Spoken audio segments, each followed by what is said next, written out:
Starting back up with Summer Breeze by Nancy Thayer in the middle of chapter 11. Okay. So you're really changing the shop? Natalie asked as they made their way across the lawns to Natalie's house. I really am, Bella stated defiantly, softening her words with a funny face. I guess. What do your parents think? They're delighted. I guess Mom's ready to let it go. It kept her buzzing along for years, but now she's at the point where she wants to slow down and enjoy life. Plus, the shop isn't doing well. How are you going to change it? What else are you going to carry? Natalie opened the door and led Bella into the house and up the stairs. I don't have it all worked out yet. Slade's coming tomorrow, I think, to help me value some of the furniture in our storage locker. We have some pretty pricey antiques we never really knew about. And I have a friend who makes amazing jewelry, sort of antique and modern at the same time. What about Aaron? Natalie went around the room, flicking on all the lights and raising the blinds on the north windows. Good question, Bella moaned. We don't know exactly when he'll learn about the job in California. She waved her hand. Let's not go there. Let me concentrate on your paintings. Bella chose four of the abstracts and went into a fit of compliments over the charcoal of Petey, begging Natalie to let her hang it in the shop. They placed the pieces at one corner of the studio, then hurried downstairs again. I've got to get back to the shop, even if we never have any customers. I hate to not be there when I'm supposed to be. Bella explained. I mean, we do still have some customers. I'm glad Morgan called me, though, Natalie. I really want to hang the charcoals of Petey and Louise. And do you suppose you could do another one or two charcoals? I'll bet you could by the time I get the shop repainted and reorganized. Natalie laughed at Bella's enthusiasm. Bella wasn't an art dealer. She didn't run an art gallery. She was only a friend with a half-baked idea for a shop. And yet her conviction that Natalie's work would sell and her eagerness to show it was manna to Natalie's soul. It was as if she were in a colorful hot air balloon, shooting high into the wide blue sky, carried by Bella's bright spirits. They stepped outside, and the balloon popped. Ben was at the Barnaby's beach, lifting Petey out of the sunfish. Morgan was stepping out on the other side, and Morgan was wearing a bikini. Not the modest, sporty Speedo she'd worn the day of Natalie and Slade's picnic, but a teeny bikini, red. Her legs were longer than Kate Middleton's. Her stomach was flat. How could that be possible when she'd had a baby? She twisted her long brown hair up in a knot at the back of her neck. Fetchingly, strands of it had come loose, curling around her face. She was a sexy woman, and Natalie's self-image shriveled. Morgan bent over to pick up her son, presenting a flawless backside. Natalie, Ben waved to her from the beach. Ready for a sail? Sure, just give me a minute. She dashed into the house. She could wear her painting clothes. Who cared if they got wet? But the afternoon had grown hot, relentless with sunshine, and besides, how pathetic was she? She might not be 10 feet tall and sleek like Morgan, but her own body was not to be ignored. It never had been. She'd sat nude for several life painting sessions and seen the admiration in the other artist's eyes, and more than admiration in some. She knew as an artist that her body was shaped like an hourglass, just because, for some freakish, incomprehensible reason, Ben Barnaby's opinion mattered to her, did not make her some kind of abject coward. She put on her black bikini. It emphasized her black hair and pale skin. She grabbed a tube of sunblock and whipped out the door before she could change her mind. Morgan and Petey were gone by the time Natalie reached the beach. She waved to Ben. Ready? Thanks for waiting. We've got a good wind today, Ben told her. He wore a funny floppy canvas hat to protect his face from the sun. Want a life vest? Natalie cocked her hip and gave him a saucy look. Nah, if I fall over, I'll tread water until you rescue me. He laughed, and perhaps blushed. He moved too quickly for her to see. Help me shove the boat out. They pushed the boat off the sand into the water, then climbed aboard. The sail filled with wind, smoothly carrying them away from the shore and out into the lake. Froth flew up all around, cold and bright as snowflakes, as they sped along.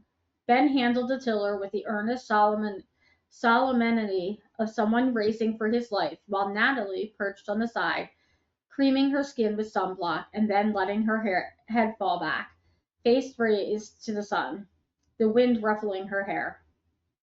The breeze sent them skipping along past docks, beaches, houses, and open fields, scattered with daisies and wild berry bushes. After her morning of work, the heat of the sun relaxed Natalie down to her bones, and her mind drifted away from its usual concerns. She felt sweat break out on her skin, until the breeze fluttered over her, cooling her in little shivers. They whipped along so far down the lake she couldn't see her own house. Then Ben tacked and they headed back. She closed her eyes and soaked in the sun. Duck, Ben said. She felt the boat turn and opened her eyes. Ben had lowered the sail and was slipping them beneath the trailing gray-green branches of a leaning willow tree, reaching in an arc from one bank to another. They entered a small cove. All three sides, a wilderness of evergreens, thickets, and innumerable grasses and wildflowers tangling together, falling down the bank into the water. The trees shadowed the area. The air was cooler here, the water still. It was intimate, its own sheltered world. Ben let the boat gently bump alongside a bank. Gosh, Natalie said, it's like a sanctuary. I know, Ben stretched, looking around with satisfaction. We've got a lot of the lake in this area, but few of them have any uninhibited coves like this. Who owns the cove? Ben tied a line around a nearby tree trunk. Some guy from New York who comes up here to play Boy Scout. I'm serious. He brings a tent, walks around his property, hikes the mountain, folds his tent, and goes home. Does it once a season. In a weird way, I can completely understand that, Natalie mused. She scooted to the edge of the deck, letting her feet dangle in the water.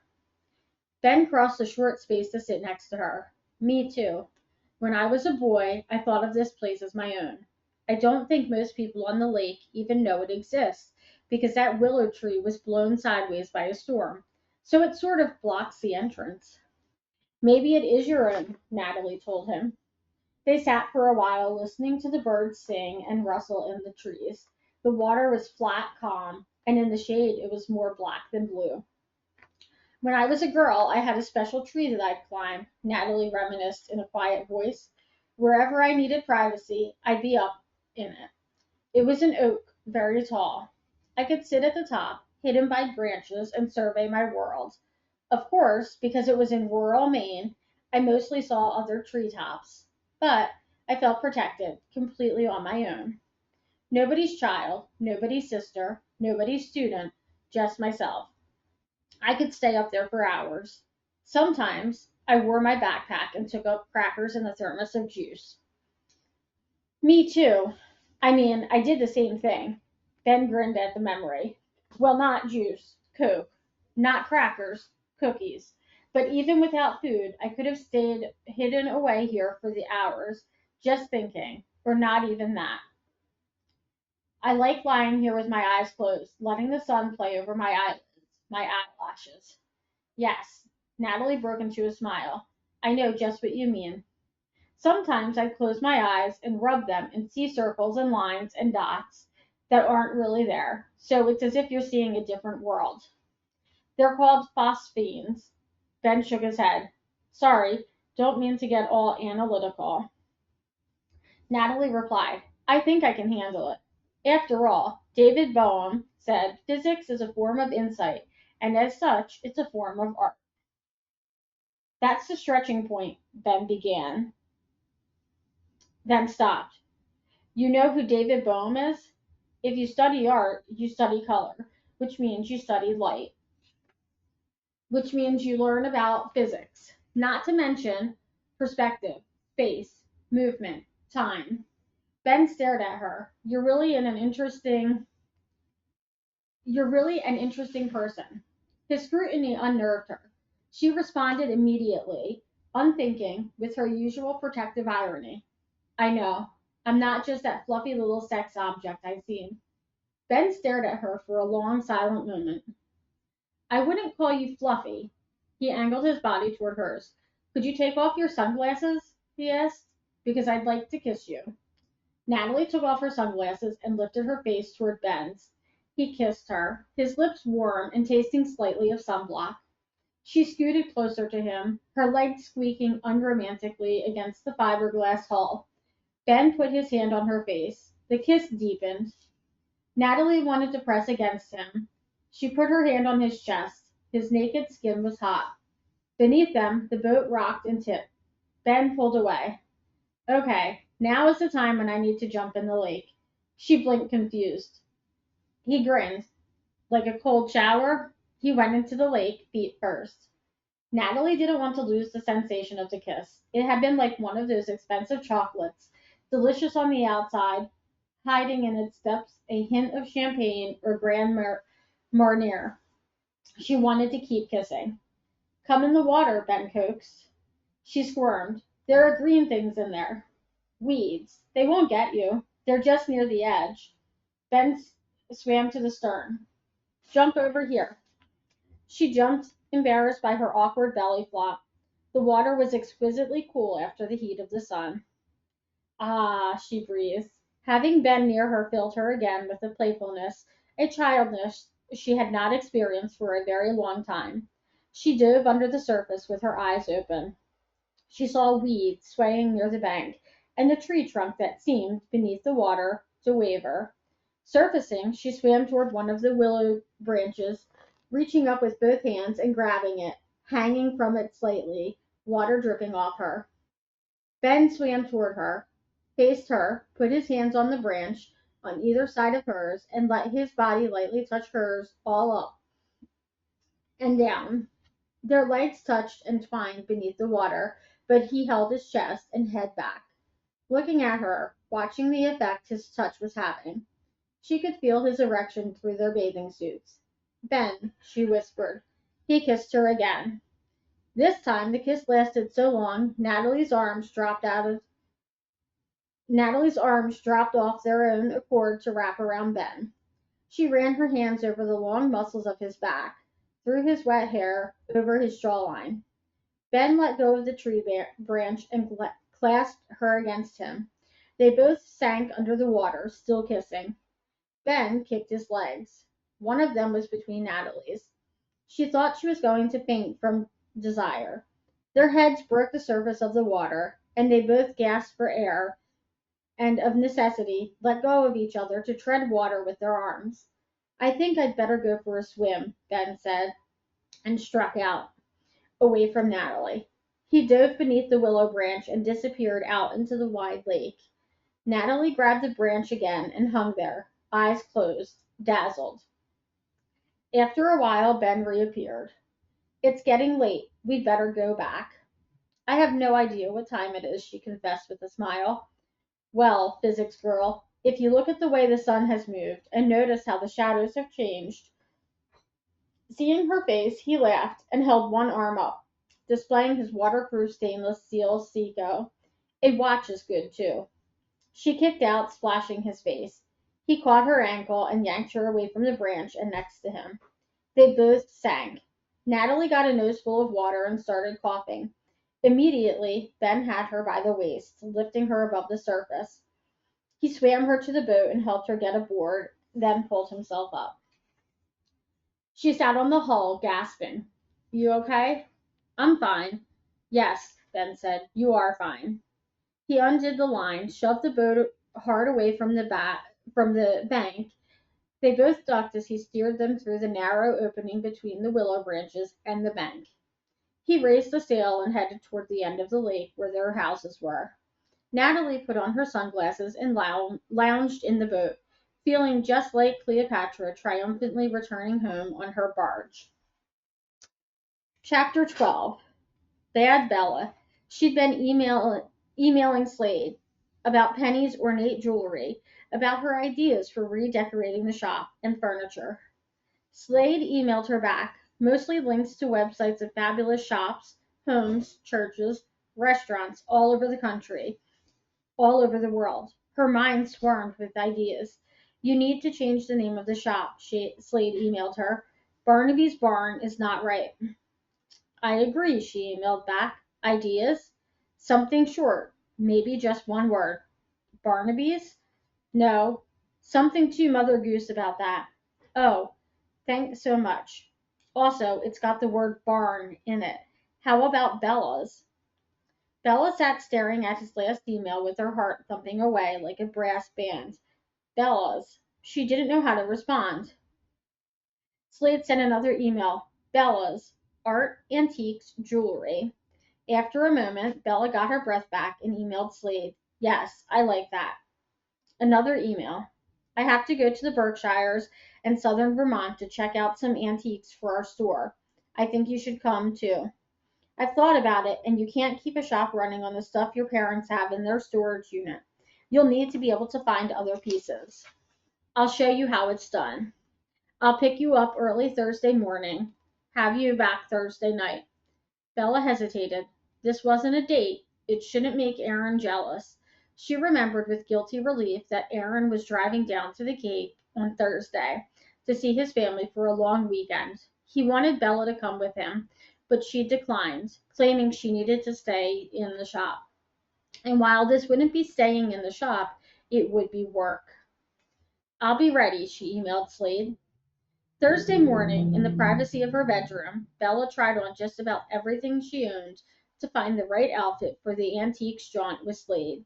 Should she try to look impoverished so the owners would take pity on her and she would get the bid down on a piece of furniture? But she wanted, as much as she refused to let herself dwell on it, to look really good in front of Slade. Also to look professional. Also to look sexy. Stop. How did that thought get in there? She didn't want to look trashy or easy, and she had to remember this was work, so she shouldn't look sexy. She needed to look casually intelligent in a summary way. She wore a severely cut, sleeveless brown linen sheath and high brown heels that made her look taller, therefore more grown up, and also, just as a side effect, sexier. She told her parents what she was doing and that she'd be back late. She wasn't keeping this a secret from Aaron. She'd tell him about it tonight when he called from the Cape. He was driving there now. Slade arrived in a big white Chevy Suburban that said David Ralston Antiques in gold print on the side. Bella waved at her mother, grabbed her enormous purse, and clicked down the steps to the driveway. Slade hadn't gotten out to knock on the door. He'd only tapped the horn, businesslike. How many cars do you own? Bella asked as she climbed with as much grace as possible into the passenger seat. This van belongs to my boss, Slade explained. He wore a white button-down cotton shirt, khakis, and loafers without socks. Aware of her curiosity, he said, work clothes, disguise. So the real Slade Reynolds wears all black? Bella inquired. Maybe. Maybe I'm a man of many facades. But are you all facade? She asked flippantly. Her hand flew to her mouth. Slade's presence made her act so strange. She hoped she hadn't insulted him. Slade threw back his head and laughed. Stick around and find out. He put the key in the ignition and started the massive engine. Off they went. She'd been nervous about being alone in the car with this man for the roughly 2 hours it would take to drive through the mountainous countryside. Of course, they could discuss antiques. She'd been researching them online while she sat undisturbed by customers in Barnaby's barn. Slade hit the button on the CD player. Radiohead? Love them, she answered, relieved when the music filled the air. Slade drove north from Northampton, zooming up I-91, taking an exit to a smaller road, turning off that to an even narrower road winding through farmland. Trees flickered past, green leaves fluttered and parted to expose a stream flashing with water racing over rocks.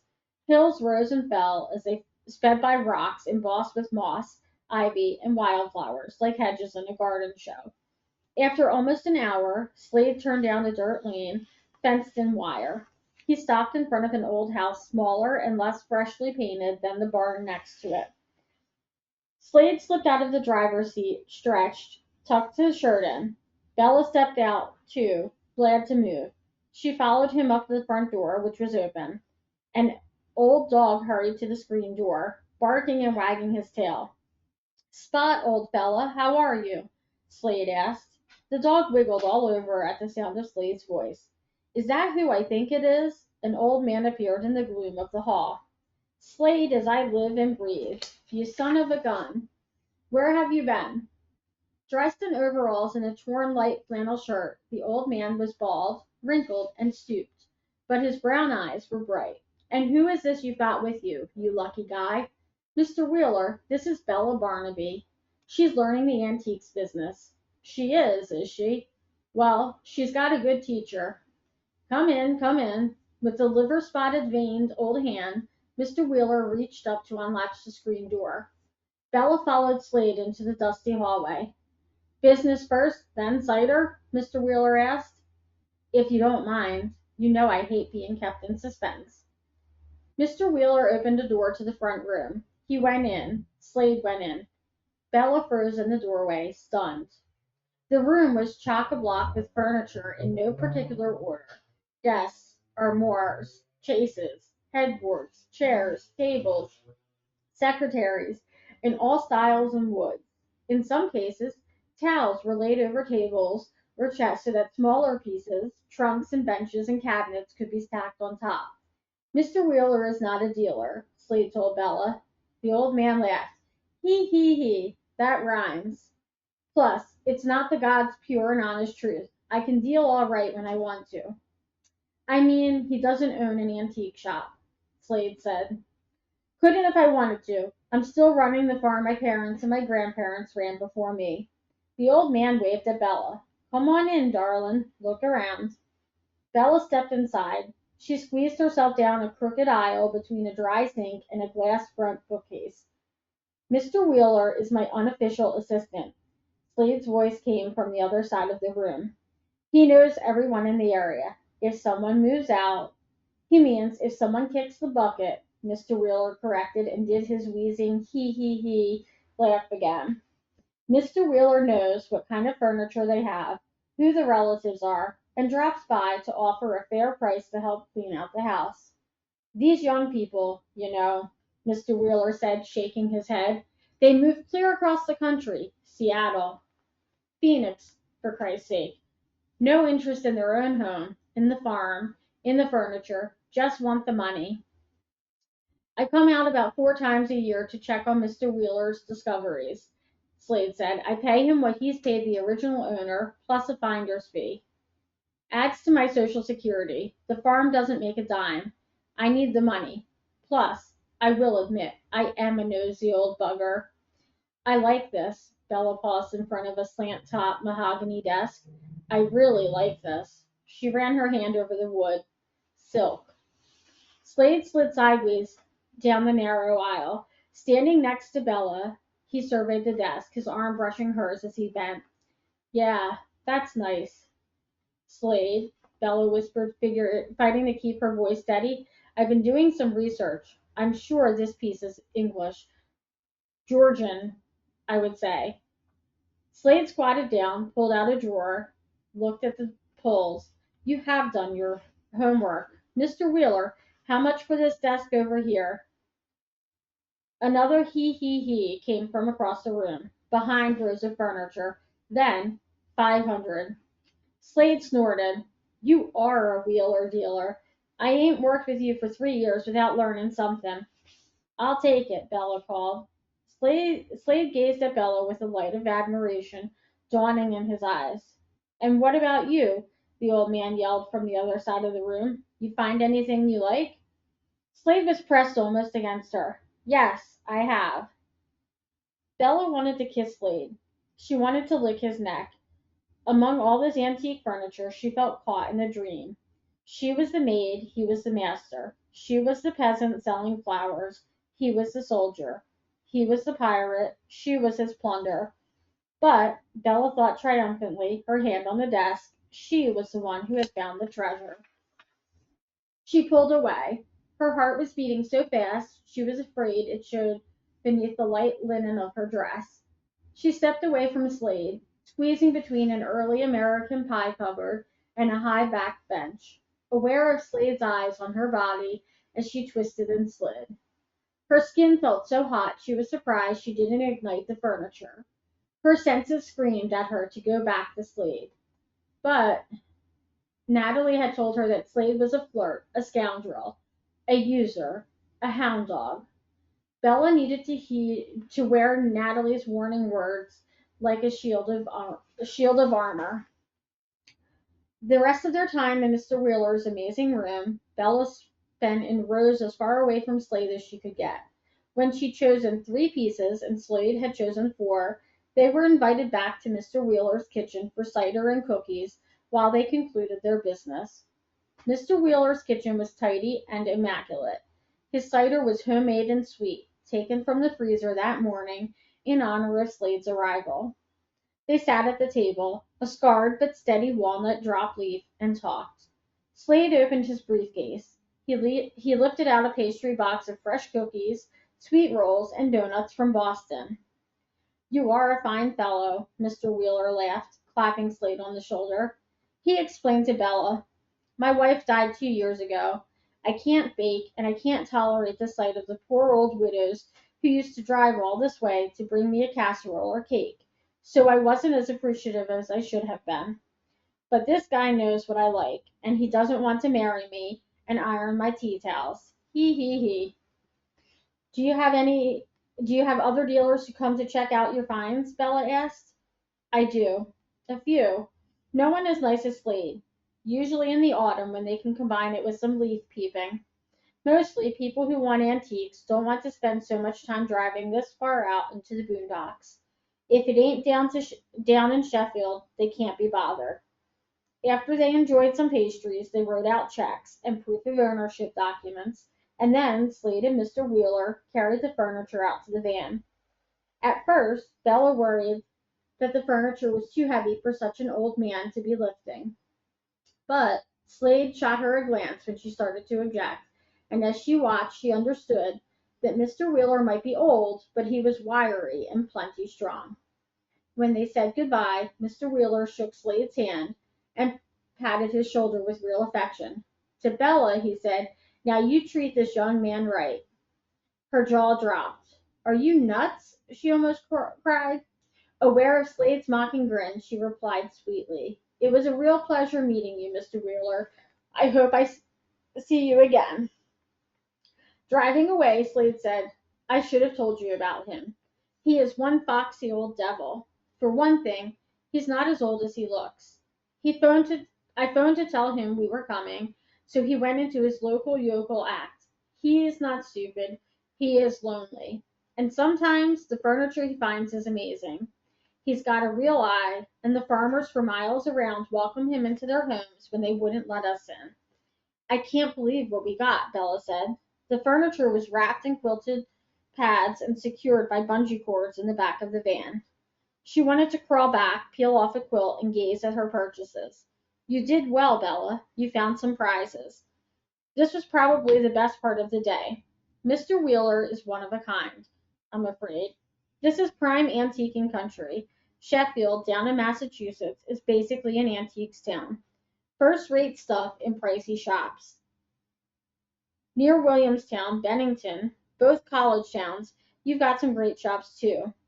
Between here and Albany, you've got basically mountains. Snow in the winter, mud in the spring. Still, most old farmhouses like Mr. Wheeler's have been tapped. Antiques dealers have checked out attics and barns, or they attend auctions. How do you find something for your shop then? Bella asked. Just this way, searching, driving far out on no-name roads, buying like we're going to buy from a few dealers. We won't make as much profit as we will from Mr. Wheeler's pieces, but still, the thing is, Bella, lots of people want what they want now. They don't want to drive all the way from Boston or New York or the Vineyard to find their Chippendale side table. Basically, they'll pay a whole lot more for something if they can just walk into our store in Boston and point. What about my store? Bella bit her lip, thinking. You've got a much bigger population in Boston than we do out in the middle of the state. True. Also, more of your population is earthy, crunchy, hippy dippy, less is more, and mobile. Students won't buy. Lots of professors won't buy because they aren't making any money and they're planning to move to another college sooner or later. But you've got some established, distinguished scholars with historic homes and lots of rich parents coming up from Connecticut to visit their brilliant offspring. You're close enough to New York and Boston that you'll get some of that traffic. Gosh, Bella said, you really do know a lot. Slade smiled. You'd be surprised. Bella dropped her eyes. Near Troy, New York, they stopped in a shop carved out of a garage, attached to a white colonial house. The owner was an elegant woman with a snooty nose, savvy eyes, and a piercing voice. Bella saw at once that Slade's charm bounced off Miss Eckern like bullets from Wonder Woman's bracelets. Still, Bella found a table on which Slade promised her she could double her price, and Slade bought a cabinet. They drove west, stopping twice on different roads with the word "Hollow" in the name. At one shop, set up in the front rooms of a Victorian farmhouse, they found nothing, but at the other, located in a barn, they each made a purchase. They grabbed a late lunch to go from a drive-through fast food place and headed on Route 2 back over the mountain into Massachusetts. Near Williamstown, they stopped at a shop straight out of Marie Antoinette or some ancient French monarch, with taste for chandeliers and nude marble statuary. At first Bella thought the owner, clad in a dapper white summer suit, was Rob Lowe. Couldn't be, she told herself, and as he came closer, she saw that, of course, wasn't it. Gary Eric's eyebrows arched with delight when he saw Slade. They fell when Slade introduced Bella. Slade talked with Gary about business while Bella strolled around the shop, nearly tripping on antique Far Eastern carpets piled on top of one another. She picked up a marble statue of some old Greek god overwhelming some poor female, saw the price tag, and set it back down with extreme caution. Nothing here was anywhere near her price range, and she was glad when Slade said they had to leave. She thought he'd put on music again for the hour they had left to drive back to Dragonfly Lake. Instead, Slade was in an inquisitive mood. So, you've seen a variety of antique shops. What do you think? He asked. She took a moment to deliberate on his question. Each shop is unique, she decided. What is your shop like, Slade? I suppose Ralston's is most like Eric's, very posh, quite pricey, but excellent value. Never any doubt about provenance or authenticity. We know our clients and what they're looking for, so they don't have to search for far for what they want. I can't do that, Bella mused. I don't want to do that. I want a range of prices and lots of different people coming in. I want a young couple to fall in love with one of Natalie's abstracts and be able to afford it. But I want to price her charcoals high. They look like museum pieces. I don't want early American furniture. Half the shops in New England carry early American. I love the more ornate, but I want the shop to have an airy feeling, so people can walk around and not be afraid they'll knock something off a pedestal like at Eric's. Slade laughed. He does crowd pieces in. He glanced over at Bella. You've done a lot of thinking. I guess I have. This trip has been enormously helpful, Slade. I can't thank you enough. What's your next step? She counted off on her fingers. I've got to close Barnaby's barn, which means advertising a huge sale so I can get rid of as much as possible. I've got to completely redo the look of the place, inside and out. I can envision the exterior. I want to paint it sort of umber instead of white, with huge topiary plants on either side of the door. You need to replace the door. You think? Aren't Dutch doors kind of European? What about hanging big wooden shutters on each side of the door and leaving the door open? You could have a glass inner door for cold or hot weather, but an open door is inviting. Oh, what a good idea. They were on a small curvy road now, winding through forest, but Bella saw the shop, not the trees. What color do you think I should paint the interior? What color do you think you should paint the interior? The floors are dark stained pine. They've been polyurethaned against use and they've held up pretty well. I'm thinking something between beige and pale coral, not pink, but pale brown with a touch of pink. Do I mean a pale umber? I need to look at paint chips. We can have a painting party, Slade suggested. Bella cocked her head. A what? Some weekend after you've had your sale and are ready to redo the place, we can all get together and paint the interior and exterior. Natalie and I, you and Ben, Morgan and Josh, maybe your parents, maybe Brady. What a good idea. That sounds like fun. Although I'm not sure Brady will want to help. Pay him. I'll bet he'll be useful to you as time goes by. He's a big kid. He can help move furniture around and hang pictures. You're going to need a strong man around to help you, you know. Aaron. Bella suddenly and guiltily remembered. He'll help paint, help move furniture. Will he? Slade's voice was dismissive as he turned onto the narrow lane around Dragonfly Lake. Of course. How insulting Slade was, implying that Aaron wouldn't help. Slade turned the van into the Barnaby's driveway. It's late. We've had a long day. I'm going to spend the night with Nat. Maybe tomorrow you can round up another male to help me unload your furniture. This is going so fast, Bella panicked. I don't know where to put the furniture. I mean, I'll have to move some of Mom's displays to make room. You spent some money buying these antiques, Bella. Slade clicked off the engine and turned to look at her. You know the saying, put your money where your mouth is? You've done that. Now you need to put your body where your heart is. She frowned, working to untangle his meaning. Slade undid his belt. Without warning, he leaned over and kissed Bella on her mouth. His lips pressed gently, teasingly. Just when she thought he'd draw away, he put his hands on her shoulders and pulled her to him so that her head fell back and her lips parted. Their breath mingled. Then he drew away. Her heart raced. She wanted more. She stared at his wonderfully bewitching pirate's face. Such black hair, his eyes so dark blue they were almost ebony, and the look in those eyes so compelling, full of desire, full of lust. She didn't want to sit there like a deer frozen by the presence of a panther. Natalie's warning rang in her mind. Slade's a rogue, a playboy, not to be trusted. She said weakly, I have to go in. Do you? He kept his gaze fixed on her. She was not clueless. She certainly wasn't easy. She didn't want him to know how much he had aroused her, not when she was fully aware that for him she was only a plaything.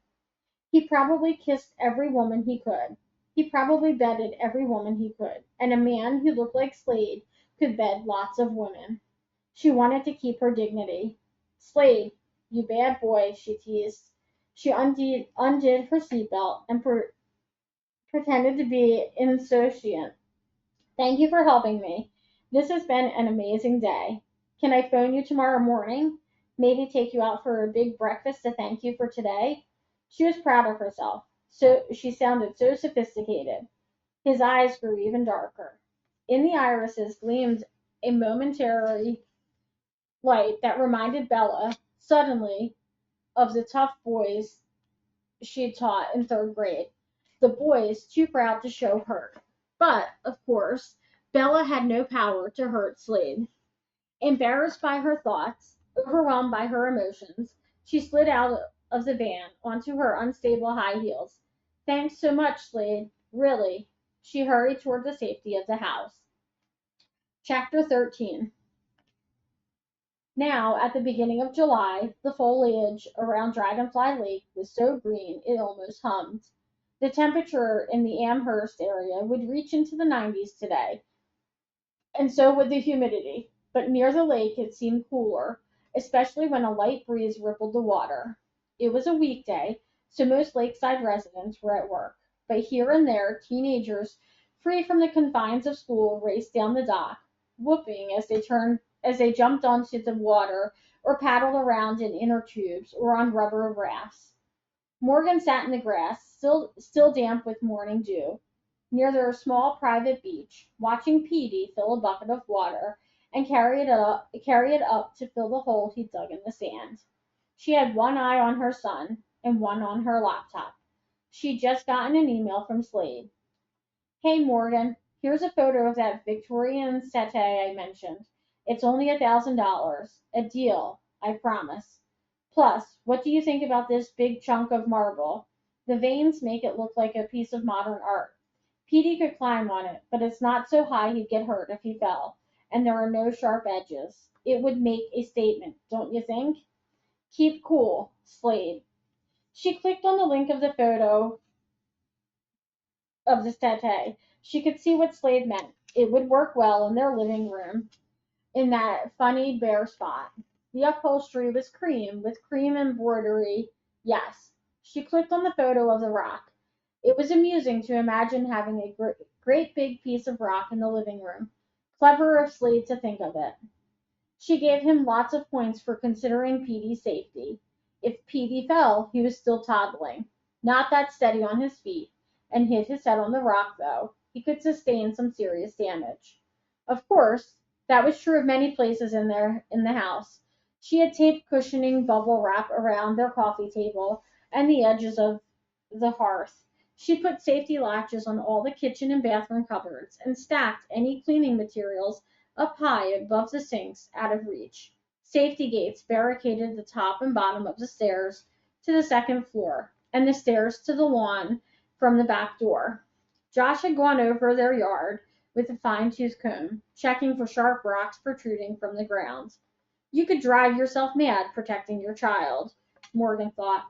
How did people manage not to melt down? How did they allow their precious children to toddle off into the world, knowing that they might stub their toes and fall? Slade, we'll take the settee. Let me think about the rock, Morgan. I'll bring it out next weekend when I come. Great. Slade spent more time helping her with the house than Josh did, Morgan mused. But of course, Josh was working hard to pay for all this stuff. Slade was making money from selling it. She had to remember that. Still, she was losing her mind. She was sitting on the shore of an idyllic lake and quietly going nuts. Okay, sweet Pete. Morgan slammed her laptop shut, grabbed it up with one hand, and grabbed her sandy boy with the other. We're going to the playroom. One of the great qualities about kids was that they usually accepted sharp swerves in the activities of the day, because, really, what choice did they have? She stood him up on the deck and brushed his clothes free of sand. She carried him and her laptop into the house and shut and locked the sliding door. She dropped her laptop on the kitchen table, rinsed her hands and Petey's hands, and slid her sandals over her chubby feet. She grabbed her bag, his diaper bag, the car keys, and strode out the front door as if on a mission. Well, she was on a mission. She was going to help her husband. She was not going to sit in the sand daydreaming about Slade while Josh was working so hard to give them this perfect life.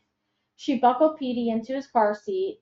He arched and wailed, as always, handed him some rubber toys, jumped into her own seat, keyed the sliding doors closed, and drove away from the house toward the gym. We're going to Judy's gym, she reminded her son encouragingly. Petey loves the playroom.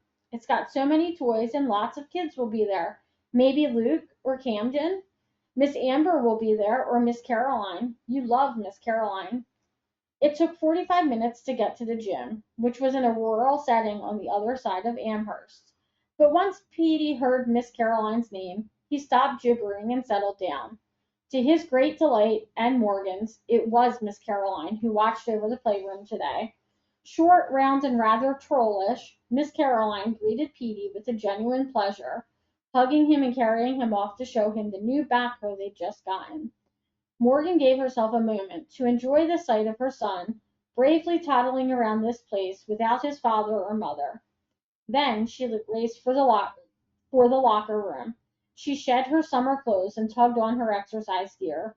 She yanked her hair back in a high ponytail. Headed out to the equipment room, found a treadmill, jumped on, and began walking. She'd forgotten to bring her iPod, but that was all right. Widescreen TVs hung on the walls of the gym. She focused on the news channel. but while it occupied her eyes, it was her own thoughts raging through her mind that accompanied her as she worked out. What was wrong with her? She knew what was wrong with her.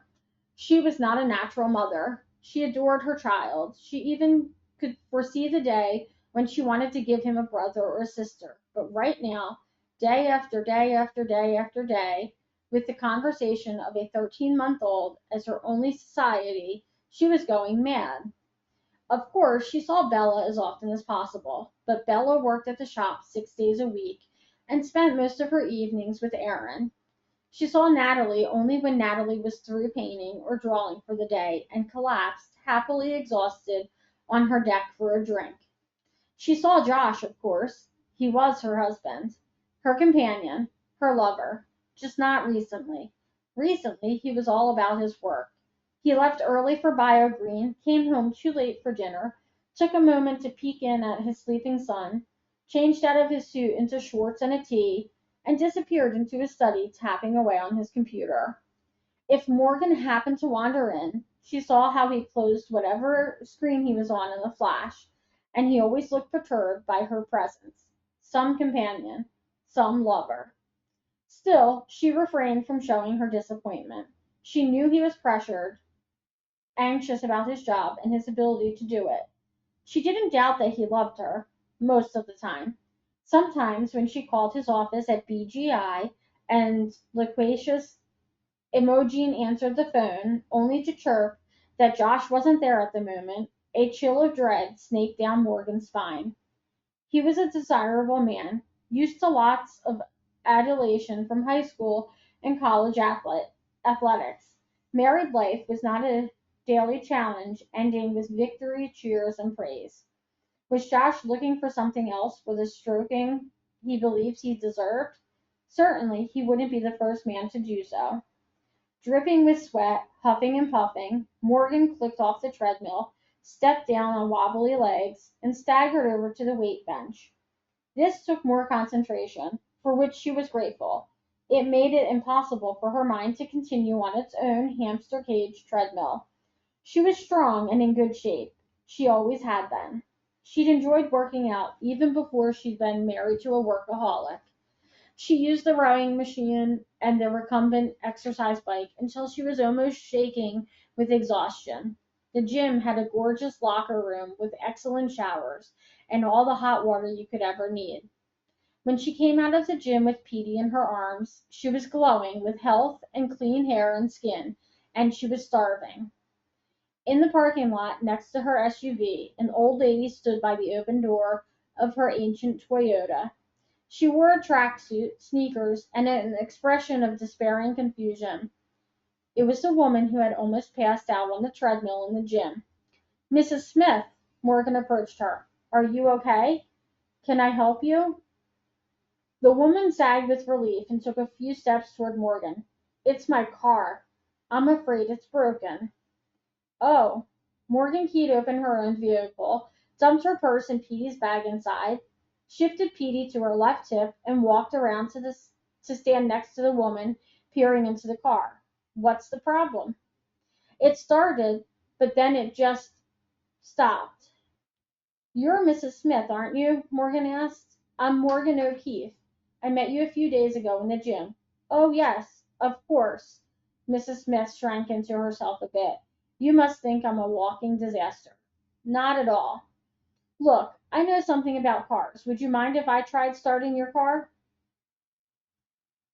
Morgan bent down to slide Petey into the passenger seat, then settled in the driver's seat.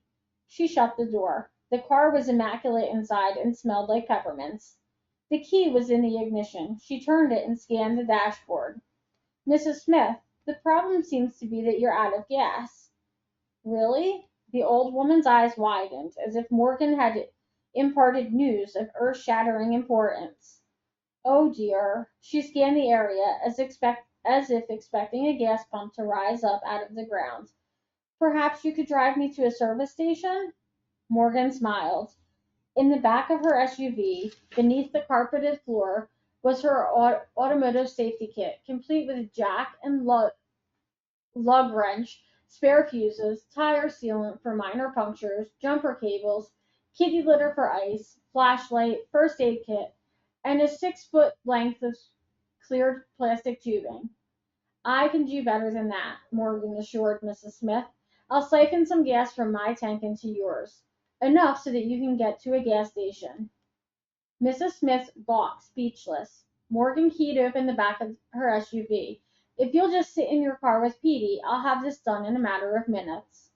She could see Petey in Mrs. Smith's passenger seat, holding onto the door, bouncing up and down, exploring the unfamiliar door handles and buttons.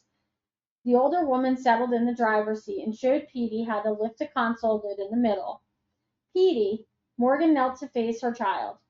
Mama's going to move the car closer to Mrs. Smith's, but Petey wasn't concerned. Mrs. Smith had handed him her keys. Morgan started up her SUV, and with the warning signal beeping because she hadn't fastened her seatbelt, she maneuvered her car so that its gas tank was just about 2 feet from the old Toyota's. Her SUV was a good foot higher than the Toyota. This would work. She got out, opened the Toyota's gas tank, opened her own gas tank door, and threaded in one end of the clear hose. She held the other in her hand and began to suck. The gas rose quickly. The second she saw it, she stuck her end in the Toyota's gas tank. She watched the dark liquid flow downward. It didn't take long. It didn't have to. Mrs. Smith didn't even need a gallon of gas to get to a station. After a minute or so, Morgan pinched the hose tight, yanked it from her car, and held it high, letting the excess flow down into Mrs. Smith's tank.